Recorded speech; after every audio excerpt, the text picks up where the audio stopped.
Hello, my name is Clive Gross, and this is a series of little videos I'm doing with Nick Wilson, who is standing as the independent candidate in the general election coming up on June the 8th in Hastings and Rye. And we're basically doing this really to find another way of getting our message across in the election campaign. And this is really to introduce, I guess, why you're running and what the campaign is going to be about. But just in a couple of sentences, if you like, or a couple of paragraphs, give us a little bit about your background. How did you end up in Hastings and Rye in the first place? Well, I was sacked. I had a job in London working for a nationwide firm of solicitors, but I reported them to the Law Society for doing illegal work. They called me Mr. Ethical because I refused to do the work.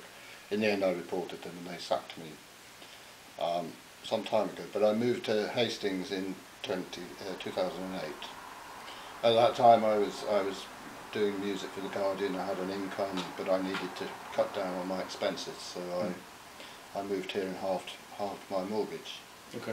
But I've been fighting the outfall of the fraud for years, and the reason I'm now standing is in January. It was, as you've mentioned in your previous talk, the HSBC agreed to pay £4 million to these defrauded debtors out of £100 million in my analysis.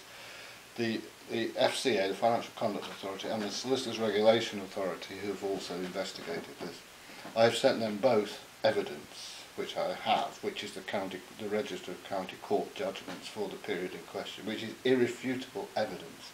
If they looked at it, they would see that the true figure is something like £100 million. Well, in fact, £200 million was added. Yep. So to answer your question, I can't get anywhere with the regulators. They're all corrupt, almost without exception. The only person that's come out of this with any sense of integrity, I think, is the Complaints Commissioner, who deals with complaints against the FCA. And he found against them previously on one of my complaints, the result of which they apologised to me, they paid me compensation and agreed to reopen the investigation. So you're basically, really, for the last, well, it's been 13 years, hasn't it? Well, it was 13 years ago I told the bank what they were doing was illegal. Right, okay, so for 13 years you've more or less been doing this on your own, I mean, this particular campaign. And I think one of the things with whistleblowers, which is how you describe yourself in this sort of thing, and we have whistleblowers in the NHS, and we have whistleblowers in other parts of government and other in America as well, we've seen, is they get no support or no backup. And I know one of the things you want to run on in the campaign is supporting whistleblowers. Why are whistleblowers important to our democracy? Well, I know a lot of whistleblowers because previously I've been involved in a couple of support groups. They're essential for democracy because there's so much corruption, and if they don't expose the corruption, it goes. I mean, there is no need for austerity. There is no need for these cuts that these universal cuts that the Tory party are making. The reason it's all happening is because of the corruption and the fraud by the banks and big, global companies. So, why are you taking this opportunity now to stand in Hastings and Rye in 2017? Well, it was a snap election. I'd never considered being an MP before. Never crossed my mind. But the timing was perfect. I mean, the whole Brexit thing is a shambles.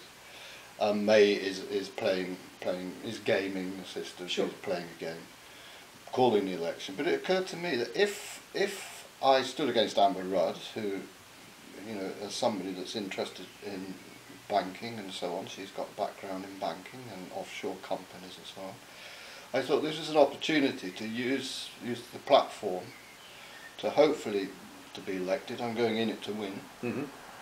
So that then I'm in a stronger position if I'm an MP to deal with the Financial Conduct Authority, the Solicitors Regulation Authority, the Accountants Body, the Bankers Body, the British Bankers Association, the Remembrancer in the House of Commons.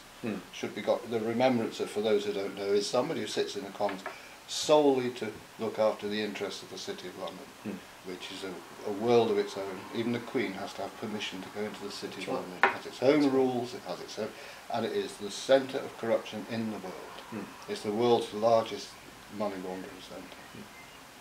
So hopefully with this election you're going to be able to bring your key themes to a new audience, and also in terms of the people of Hastings and Rye who will be voting for you, helping them to understand how this high level corruption affects their daily lives.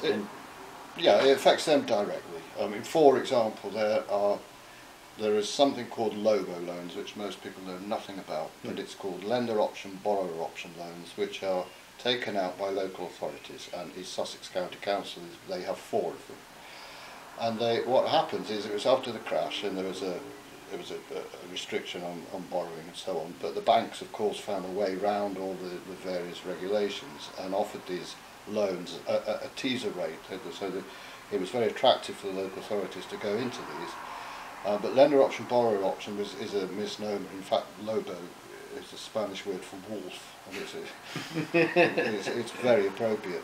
So they will be stuck. I mean, Newham, London Borough of Newham, they have a lobo or lobo loans. I'm not sure if it's one or a portfolio, but 80% of council tax is going to pay off these loans. So that they have to cut, local authorities, including Hastings, have to cut all these services because the money is going to the banks.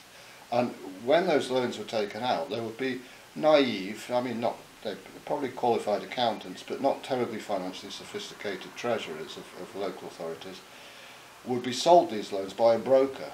There would be a broker in the middle, usually a company called ICAP or Butlers, which was always associated, well, the companies are associated with Michael Spencer, who was the Tory party treasurer previously.